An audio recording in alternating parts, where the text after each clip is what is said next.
todo nutriente, como toda vitamina dentro do seu organismo, não é bom que ele esteja deficiente, mas também não em excesso.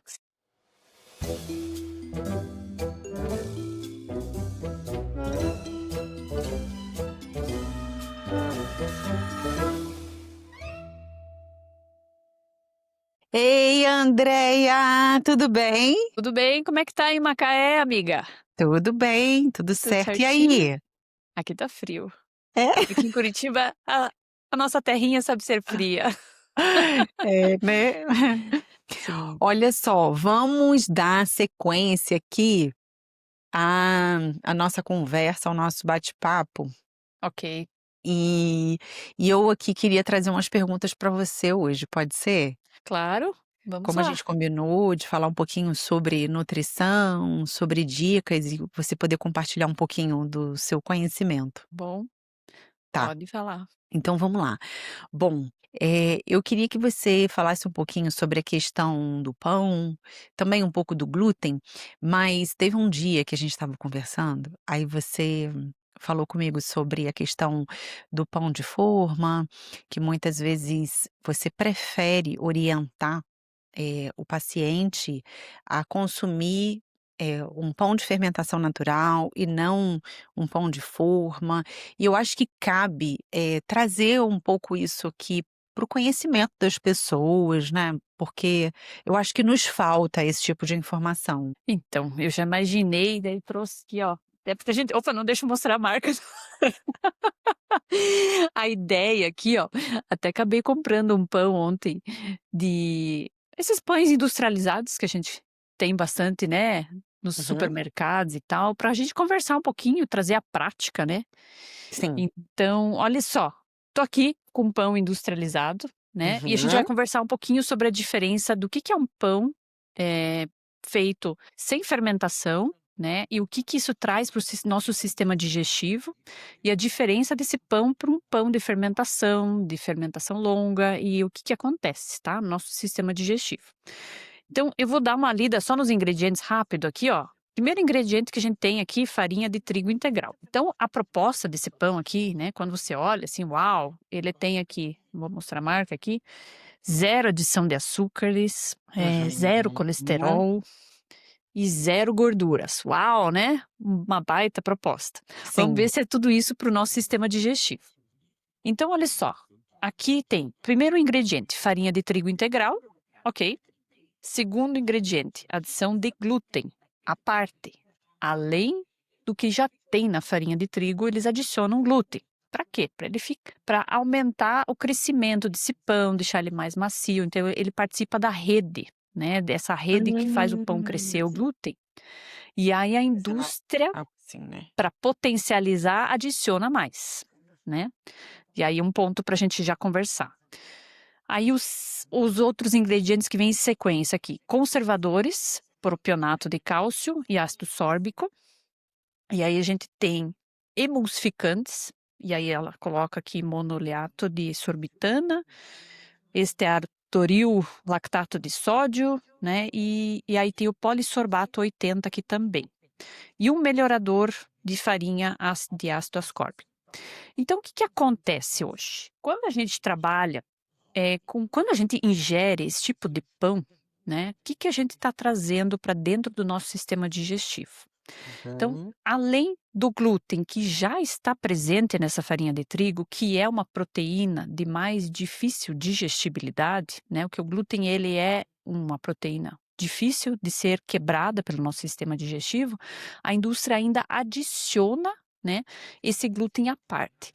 E aí você tem uma sobrecarga para o sistema digestivo, fazer essa degradação, né. E aí Uhum. quando a indústria faz esse pão, ela não leva ele para um processo de fermentação longa.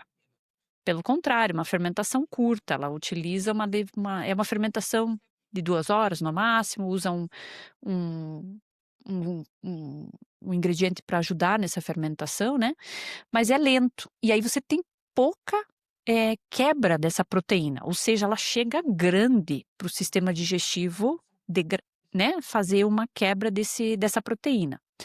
Então Uhum. ela então você tem uma sobrecarga para o sistema digestivo já com o glúten. Só que Além disso, o trigo ele é um alimento rico em FODMAPs também, ele é rico em frutanos, então você tem carboidratos de difícil digestibilidade, como a gente conversou, né, e quando Uhum. o processo ou quando o pão passa pela fermentação longa, você tem uma quebra desses frutanos, ou Entendi. seja, quando eu faço uma fermentação longa, esse FODMAP, que neste pão aqui vai estar inteiro para o teu sistema digestivo fazer a degradação, num pão de fermentação longa, ele já vai estar em peptídeos, em aminoácidos, ele vai estar de mais fácil digestibilidade. Mais suave para o trato digestivo. Exatamente, exatamente. E aí não parou aí o problema, né. Você tem, além dos FODMAPs, você tem os ATIs que a gente fala, que são os inibidores da amilase e da tripsina. O que são isso? O glúten, o trigo, ele tem como forma de defesa proteínas que fazem a defesa dele contra insetos. E aí ele Hum. tem essa proteína de defesa, né, que a gente chama de inibidor da tripsina e amilase. Uhum. Então tá natural para esse grão ter defesa própria contra os insetos. Só que quando isso entra no teu sistema digestivo, ele também entra preservado num pão como esse. Num pão de fermentação longa, você tem uma degradação destes inibidores também, o que também gera uma diferença muito grande na digestibilidade. Então, por isso que muito paciente às vezes relata: "Eu tenho muita distensão abdominal, muitos gases, né, com o consumo de pão". Aí eu falo: "Mas qual pão você está consumindo? Qual é a fonte?", né. Nós não estamos aqui para demonizar o pão, mas qual é o processo de produção, né. E às Entendi. vezes também o trigo que é utilizado, né, o nosso trigo aqui ele passou por hibridização no Brasil, nos Estados Unidos, então existe uma diferença entre um trigo hibridizado e não hibridizado. Por isso que Sei. muitas vezes pacientes relatam, vão para os Estados pra Europa e não tem a dificuldade para digerir um pão como nós temos aqui. Andreia, e essa você falou dessa proteína, que é para proteção do trigo contra insetos. Na verdade, a gente está falando de Exato. algo que foi acrescentado ao trigo, né? Não, Durante ali, na o verdade faz fermento. parte. Esse faz parte, é uma proteína de defesa do próprio trigo, sabe. Ah, tá. Esse não foi adicionado não. O que a gente tem de diferente aqui também, quando eu pego um pão desse aqui, eu tenho uma série de aditivos, eu tenho emulsificantes, conservantes e tal. E aí a gente vai procurar na literatura e nas pesquisas científicas que a gente tem hoje, e você tem muita relação entre, o que esses conservadores, o que esses emulsificantes estão trazendo para o trato gastrointestinal. E o que você tem lá? Você tem o aumento da disbiose, uma alteração da microbiota intestinal relacionada, tá. Pensa que ele é um conservante, e quando ele é um conservante, ele é ele está lá para não permitir o desenvolvimento de fungos, de Sim, micro-organismos patogênicos. E ele vai fazer isso no pão e depois dentro do seu sistema digestivo. isso é Então, muito importante. pois é. E aí você vê uma relação muito forte com a nossa disbiose hoje, né. Um Sim. desequilíbrio da microbiota intestinal, né. Então, é o seguinte, nós estamos falando que aquela opção de se comprar um pão de forma, que hoje em dia ele dura muito mais do que antigamente, porque eu lembro que os pães davam bolor, Fungo. fungo, né, E aí por um hoje tempo. você tem o conservante para não permitir isso, né. É difícil ver um pão dar fungo hoje em dia, Exato. né. Ele não vai dar fungo e ele também não vai deixar seus micro-organismos saudáveis se desenvolverem dentro da sua microbiota intestinal. Exato. Interessante. Ou seja, a opção de se ter em casa para um consumo frequente o pão de forma, entendendo que ele está substituindo um pão de fermentação natural, um pão, vamos dizer assim, fresco, mesmo, com todo esse rótulo atrativo, não é uma coisa boa. Para nossa saúde digestiva, com certeza não. Com certeza não. Então, assim, você tem lá, né, um pão de fermentação, ele vai ter lá farinha, água, né, sal, mas ele vai passar por um processo de fermentação lenta, onde você vai ter uma diminuição dessa proteína de difícil digestibilidade, seja os ATIs que eu comentei, seja os food maps, todos eles vão passar por uma redução nessa fermentação longa e você não tem adição de uma série de conservantes que vão prejudicar ainda mais a sua microbiota intestinal saudável. Legal. Então, para o pessoal que gosta de um pãozinho, melhor coisa, procurar um pão de fermentação natural, fazer um consumo moderado. Claro, nós estamos falando de pessoas que não são celíacas e também um pouco daquelas que não têm sensibilidade ao glúten, porque essas devem evitar, ainda mais Com esse consumo, certeza. né, Aham. e de preferência com uma farinha que seja da Europa e não uma farinha nacional, uma Sim, farinha porque aí a ó gente tem ainda na nossa farinha, a gente tem o uso do Roundup, o glifosato, ele é um herbicida, né, um defensivo agrícola que é utilizado aqui nos Estados Unidos e que é altamente prejudicial para a saúde gastrointestinal também. O que que ele está sendo, conectado nos estudos, né, também com o aumento da permeabilidade intestinal, então trazendo aquele leaky gut, uhum, né, que a gente é, sabe que altamente prejudicial para o nosso sistema digestivo, ele está sendo ligado também com disbiose e uma uhum. redução na camada de muco, que é altamente prejudicial para o nosso Sim, sistema digestivo. porque o muco é o que a gente tem como uma camada protetora, né, eh, das nossas células intestinais, né, funciona como um reforço de Exatamente. barreira. Uhum. E aí você pode explicar melhor para nós aí, né, o que que acontece com essa permeabilidade intestinal, imagine, se Sim, esse defensivo vem lá e agride, né, sim. aumenta essa permeabilidade, né. Sim, porque todas as condições que interferem na permeabilidade intestinal fazem com que as células que estão juntinhas do nosso intestino fiquem um pouquinho mais afastadas, né? Que é o que a gente Aham, chama de leaky gut, né? Esse aham. aumento da permeabilidade. E esse afastamento permite que toxinas alcancem as células dendríticas que ficam aqui embaixo e isso aciona o sistema imunológico.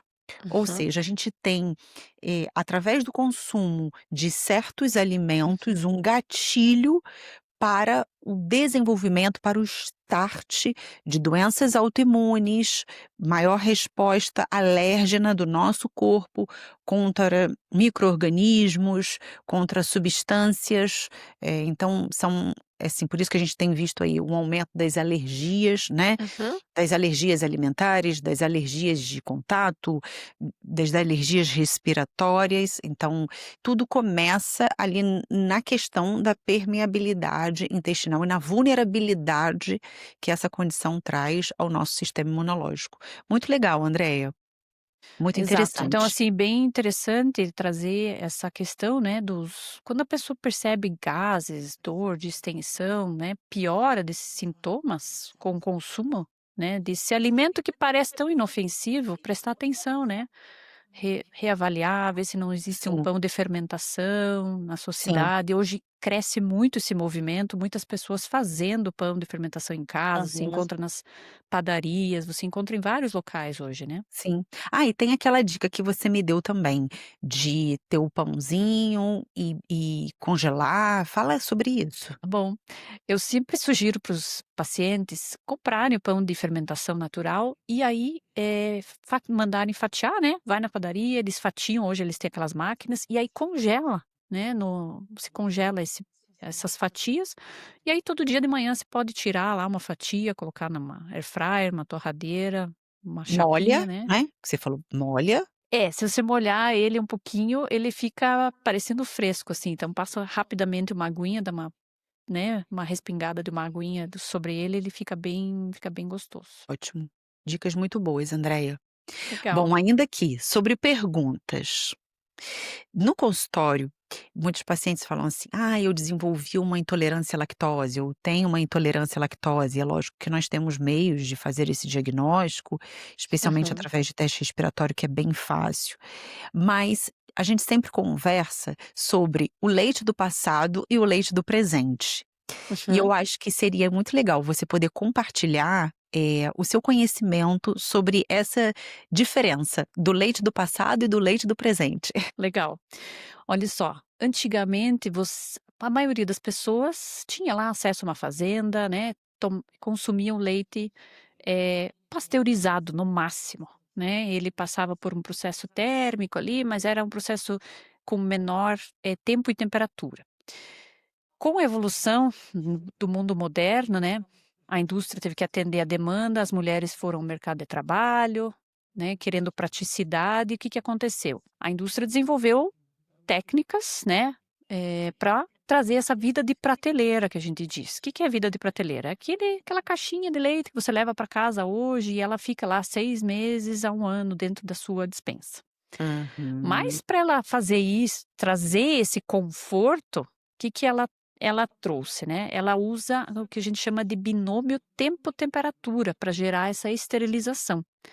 E ela trabalha com uma alta temperatura por um tempo muito curto, e aí ela Hum, alcança uma esterilização do produto. Então ela garante a eliminação dos micro-organismos patogênicos que existiam dentro daquele leite, que era um alimento muito vivo, muito bom para a saúde digestiva, se diga-se de passagem no passado.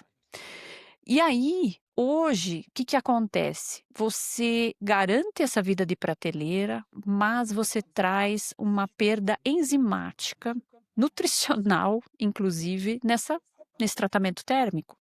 Então, o que que a indústria uhum. fez? Ela trouxe praticidade, ela trouxe vida de prateleira, mas pelo processo térmico que ela utiliza, ela acaba, a gente tem perda das enzimas que antigamente nos auxiliavam, faziam parte desse leite, desses lácteos, para ajudar na degradação, na digestão desse alimento.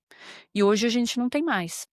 E aí as intolerâncias começaram a crescer nos nossos dias, e aí o que que a indústria fez? Opa, eu preciso adicionar a enzima lactase. E aí você tem hoje o produto zero lactose. O que que é isso, né? Uhum. Na verdade, você tem adição da enzima lactase para que o corpo consiga degradar aquela lactose, aquele açúcar do leite que está presente ali nesse leite. Então, o leite que antigamente, né, por isso muitas pessoas falam: "Puxa, mas antigamente eu não tinha intolerância". Pessoas antigas, mais velhas, né, relatam isso, né, que elas não têm a dificuldade que não hoje tem uma dificuldade que elas não tinham no passado, né, mas nós tivemos uma mudança muito grande no processamento desses lácteos, né. Sim, entendido. E uma coisa, assim, que é bem relevante a gente lembrar que o alimento, ele é vida, né. Então quanto mais vida ele tem, ou seja, eh, co o potencial dele em estragar mais rápido está relacionado à vida que ele, fornece a nós. Excelente colocação, Carol, exatamente. Quanto mais industrializado, né, o que que a gente tem ali? A indústria garante macronutrientes, mas ela não garante mais micronutrientes. Os micronutrientes, que é aonde nós temos saúde, prevenção de doenças, você vai encontrar em alimentos de verdade. Por isso a fala, né, desembale menos e descasque mais, né. Sim. E um outro dado, né, Andréia, hoje nós sabemos que os micronutrientes que os alimentos vivos, nós estamos falando daquilo que a natureza nos oferece, né, Uhum. nos fornece, se comparado com os micronutrientes que os mesmos alimentos forneciam há 20 anos atrás, não são os mesmos. Então, naturalmente, nós já temos uma exposição menor aos micronutrientes. Sim, infelizmente nosso solo é mais pobre hoje. Por Sim, isso a necessidade muito grande de suplementar, né. suplementação. Quando a gente faz os exames hoje bioquímicos, a gente percebe uma deficiência nutricional na maioria de nós, por Sim, melhor que a gente se alimente.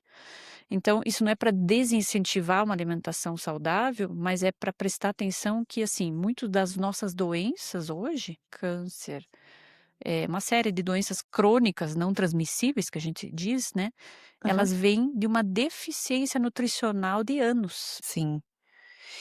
Eh, E aí sendo necessário esse acompanhamento, né, a gente ir monitorando como é que estão nossos níveis de selênio, níveis de B9, níveis de B12, né, e a gente ir fazendo vitamina C, que tem um papel antioxidante, né, então eu percebo hoje que pessoas mais jovens, muitas vezes, têm apresentado níveis nutricionais mais deficientes do que até pessoas mais velhas. sim, sim, isso é bem interessante. E a questão da sazonalidade também.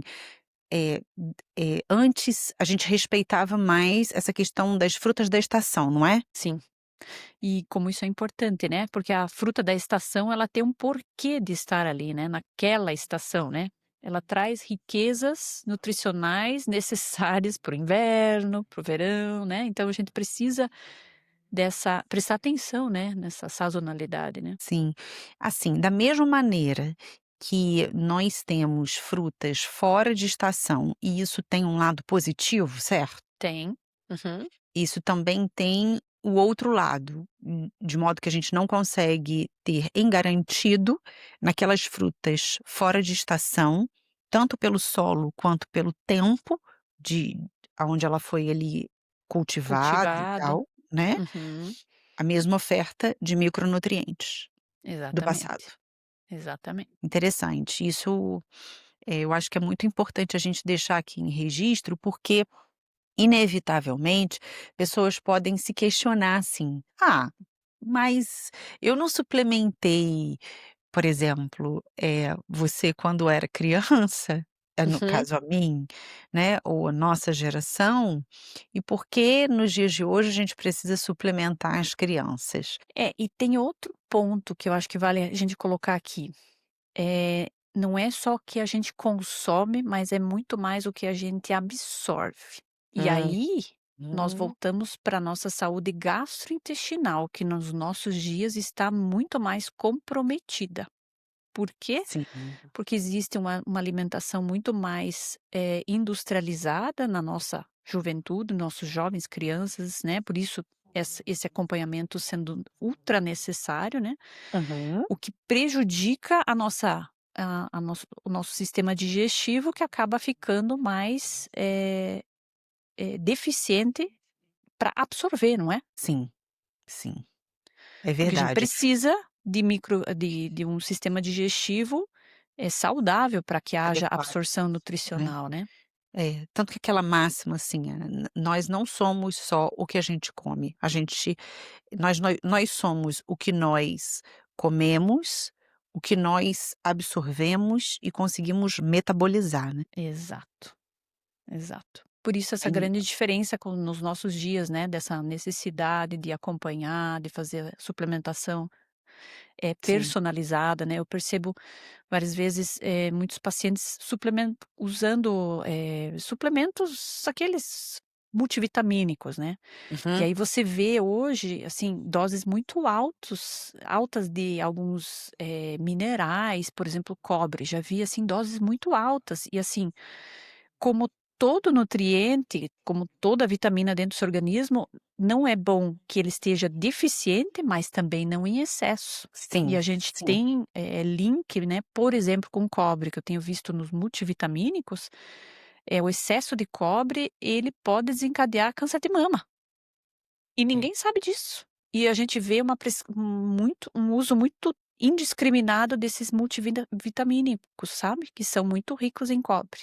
É Sim, um exemplo, né, sim, não sim. hum, hum, Por isso que, a personalização, né, a individualização de uma suplementação se faz tão necessária. Tem uma frase que diz assim: "A diferença entre, o remédio e o veneno está na dose". na Isso se dose. aplica até para suplementos, né. Exato, exato. E Hã. aí, por exemplo, você vê outros nutrientes, micronutrientes em falta, como selênio, né. Uhum. Muitos pacientes que eu tenho feito avaliação estão com deficiência em selênio. E o selênio sendo um micronutriente altamente importante para o nosso maior antioxidante, que é a glutationa. né. Uhum. Então você tem o seu maior antioxidante sofrendo, porque o seu corpo não tem selênio, por exemplo. Sim, porque o selênio é um precursor no processo de produção e secreção, né, de glutationa, Um de síntese, na cofator, verdade, né. é um cofator, Aham. Exato, exato. né. Então a deficiência de um aminoácido se deve ao à deficiência de um cofator para que ele Exato, possa ser ali produzido, né. Legal. exato. Bom, última pergunta, tô Vamos lá. explorando a nutri. É isso aí. Bom, assim, a maior parte dos brasileiros que estão ali ativos no mercado de trabalho, e não só no mercado de trabalho, tem como um café da manhã, um pão, acho que pão com manteiga e café com leite. E ainda põe uma colher de açúcar na maioria, né. É, é. Assim, como nutricionista, entendendo, assim, desses muitos processos, tanto do desenvolvimento, da elaboração do alimento, quanto da disponibilidade, da biodisponibilidade dele para nossa absorção e das condições que interferem essa absorção, o que que você falaria, assim, para esse tipo de indivíduo que consome eh, esse café da manhã, entendendo que de repente está fazendo uma boa opção, está se nutrindo, o que que você Aham. sugeriria de diferente aí? Então, acho que é importante fazer uma rotação do carboidrato, até porque a gente começou a conversa falando em torno do pão, do trigo, né, do glúten, como isso afeta nosso sistema digestivo, nossa absorção, né. Então, se você tem hoje o hábito de consumir o pão francês, tenta começar a rotacionar, jogar uma tapioca, uma crepioca, eh, ou uma raiz também, de repente uma batata doce, né. Então assim, fazer uma rotação. Por quê? Você vai diminuir ali já um pouquinho esse consumo de glúten, que pode estar prejudicando o seu sistema de absorção. Uhum. Uma segunda orientação que eu daria bem básica seria trazer mais proteína para esse dia. Então, assim, quando a gente só coloca um pão de manhã, o que que a gente está fazendo? Ainda mais um pão francês, ele é feito com farinha de trigo branca, né, não sendo integral, você não tem fibra nenhuma. E hoje vocês entenderam aqui um pouquinho sobre todos os aditivos, ainda mais, né, que são utilizados, como isso pode prejudicar o sistema digestivo, né? Mas trazer uma proteína, traz uns ovos, um frango desfiado, né, de repente dá para misturar um creme de ricota, né, com um frango ali para fazer um creme, sabe, não precisa ser difícil, mas traz uma proteína, porque nós estamos em épocas, em dias de sarcopenia, então a gente vê uma evolução muito grande da perda de massa muscular. Tenho visto jovens com menos massa muscular no consultório do que pessoas mais velhas, e isso tem me assustado. Então, uma sarcopenia muito grande.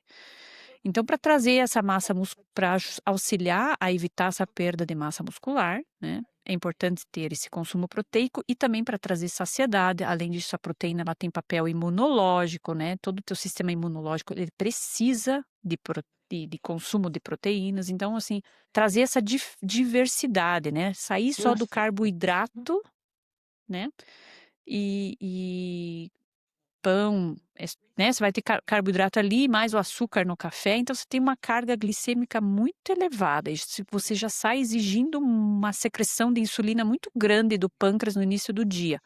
E traz pouca nutrição, né, não trouxe nenhuma fibra ali nesse café da manhã, então trazer uma fruta, eh se tem quadros, né, de constipação, às vezes a gente traz um pouquinho de psyllium, então a fruta associada com o psyllium, ela faz esse sistema digestivo funcionar melhor, né.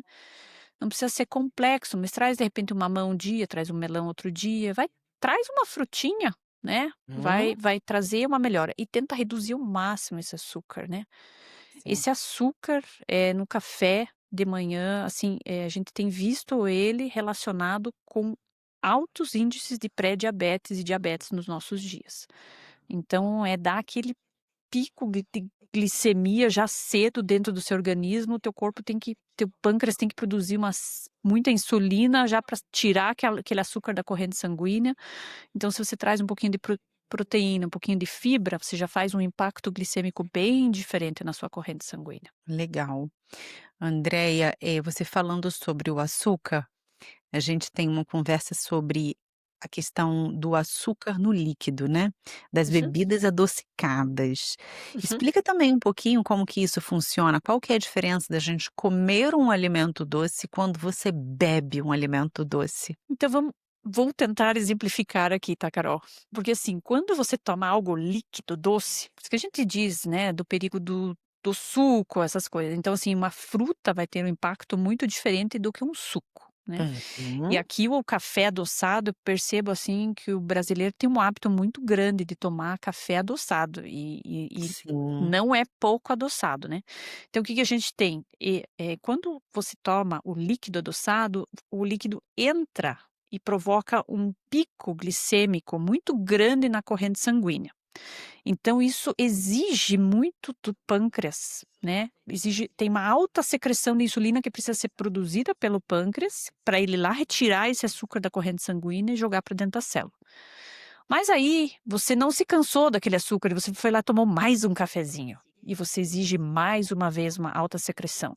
E aí você exige mais uma vez, porque você tomou mais um cafezinho e você fica com aquele cafezinho o dia inteiro adoçado. O que que você está fazendo? Você está provocando uma resistência à ação da insulina. O que acontece? A célula começa a fazer assim, ó. Não, não.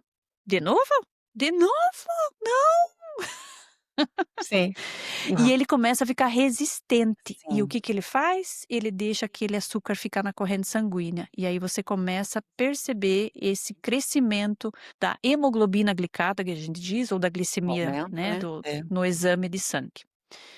Diferente de uma fibra, uma fruta, que entra com uma fibra e não vai provocar esse pico glicêmico tão alto. Então você tem uma fruta, você tem a frutose, você tem a glicose ali dentro dessa fruta, mas ela acompanhada de uma fibra, ela não gera um pico glicêmico tão elevado e não vai solicitar tanta secreção de insulina pelo seu pâncreas, o que não vai gerar essa resistência à ação da insulina e aí você não vê esse comportamento no exame de sangue do paciente. Isso, porque na realidade, quando a gente come uma fruta, por exemplo, a gente está ali mastigando aquele Uhum. alimento, ele vai chegar no estômago, então tem a porção que é de fibra e a porção que virará açúcar, certo? Sim, Mas aquele alimento vai precisar passar por um processo de digestão, ou seja, ele vai ficar no estômago um tempo maior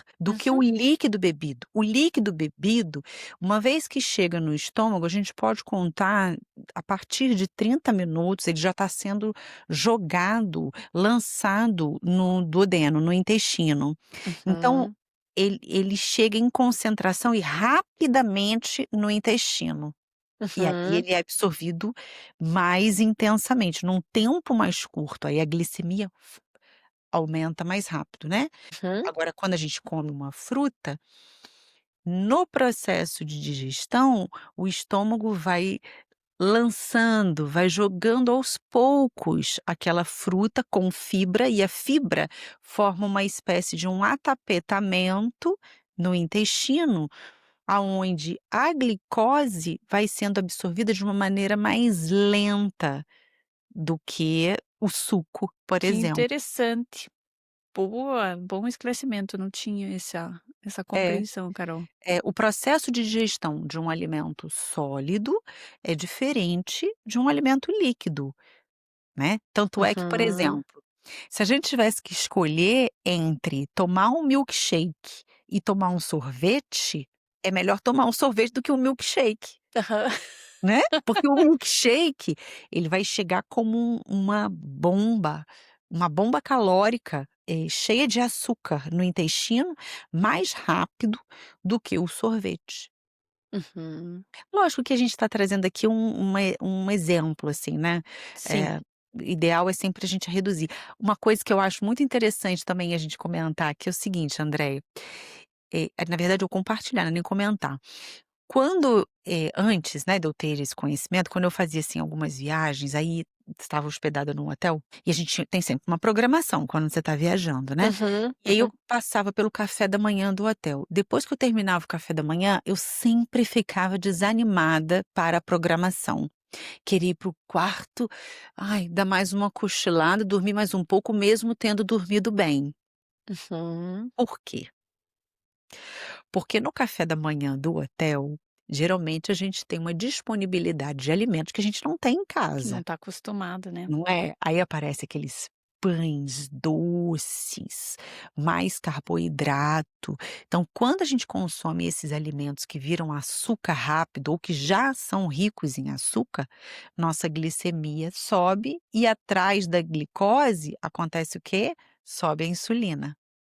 Hum. Né, e aí a insulina puxa a glicose para baixo. Então, esse aumento abrupto da glicemia com esse controle, essa baixa dela, nos dá aquela sensação de sono, de letargia, de lentidão. É, e vale colocar aqui também que gera mais fome, né, porque daí a pessoa daqui a pouquinho ela sente aquela hipoglicemia e aí ela quer comer de novo, ela entende que ela precisa comer mais.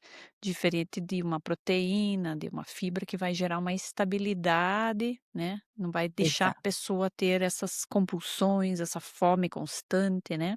exato. Até porque quem consome geralmente o café da manhã rico em carboidrato, ele fala assim: "Nossa, parece que a fome não acaba, né". É, é. Então fica aqui um alerta para o pessoal que está bem exposto a esse café da manhã bem variado, de hotel, e Uhum, espera por isso, o açúcar logo cedo, ele uhum. traz esses danos já no início do nosso dia, que invariavelmente se repercute ao longo do dia. E quanto mais Exato, açúcar a gente come, mais a gente quer comer, porque fica lá o nosso microbioma intestinal: "Vem mais, vem mais". exato, porque a gente alimentou essa microbiota intestinal, né. É, é. Então, Bem quanto mais isso. doce a gente come, mais a gente quer comer. E o Exatamente. contrário também, né. Quanto Com menos a gente certeza. come, menos a gente quer comer. Ah, outra coisa que eu acho que é interessante a gente conversar aqui, sobre o paladar. Nós brasileiros, eh, ocidentais, né, na verdade, somos muito, expostos a alimentos que são mais doces ou salgados, certo? Uhum. Não é assim? Na indústria alimentícia também se usa muito sal e açúcar, não é? Sim, é uma estratégia, né, para gerar compulsão, gerar um consumo maior. Sim, porque o sal e o açúcar facilitam a compulsão, certo, Andréia? Certo, correto. E os outros sabores, por exemplo, agridoce, amargo, não geram essa compulsão? Não, por isso que a estratégia da indústria, na verdade, ela trabalha com sal, açúcar e gordura, né, palatabilidade. É, São os 3 ingredientes que ela mais utiliza para gerar esses comportamentos alimentares aí. sim.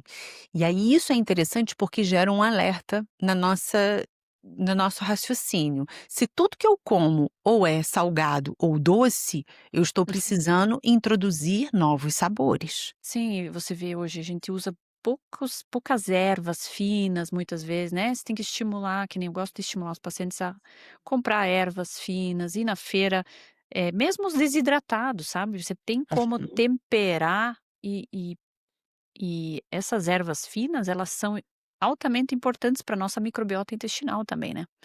Quanto Sim. mais ervas finas o paciente utiliza, menos fungos se desenvolvem. E aí você tem um tratamento bem interessante para quem é um paciente com candidíase de repetição, né, eh, tem essas condições de sifo que a gente diz, né, síndrome fúngica, né. Sim. E sabe, Andréia, que assim, na Ayurveda existe um incentivo, né, e a valorização desses Uhum, outros sabores, que são além do doce e do salgado, o agridoce, o azedo, o uhum. amargo. Então essa variabilidade de sabores estimula nossas papilas gustativas a aprenderem a gostar desses alimentos, é como uma educação. Sim, bem interessante, né. É. E a gente pode estimular isso, né, Uhum, utilizando, por exemplo, vinagres, certo? Gengibre, uhum. o ácido, né, limão e outras frutas mais ácidas. o adstringente, né. Sim, bem interessante suas colocações, Carol, bem legal. É porque se a gente fica na mente que eu gosto somente daquilo que é doce ou daquilo que é salgado, nós não vamos romper nisso, a gente vai ficar sempre com uma alimentação mais dentro desse contexto que acaba nos Limitada, conduzindo né. a uma seletividade, né. Exatamente, exatamente. É, bem Ótimas interessante. colocações, doutora. Andréia, muito obrigada por todas as suas explicações aqui. Eu acho que isso é muito enriquecedor, eh para o leigo, para quem deseja se alimentar melhor, para quem Uhum. busca também um conhecimento, né, e o entendimento de como, se dá esse processo da indústria alimentícia, do alimento que chega para nós lá nas prateleiras do mercado, a razão pela qual a gente compra e eles demoram a estragar, Uhum. né. E o impacto disso na nossa saúde gastrointestinal, né. Isso. Que muitas vezes essa questão do que você mencionou, desembalar muito e descascar menos, acaba sendo a raiz de problemas digestivos e problemas de saúde, consequentemente, que a gente vai desenvolvendo. Tá certo. Muito obrigada, tá, por todo esse tempo aqui, que foi muito enriquecedor e até breve. Até breve. Obrigada. Beijo.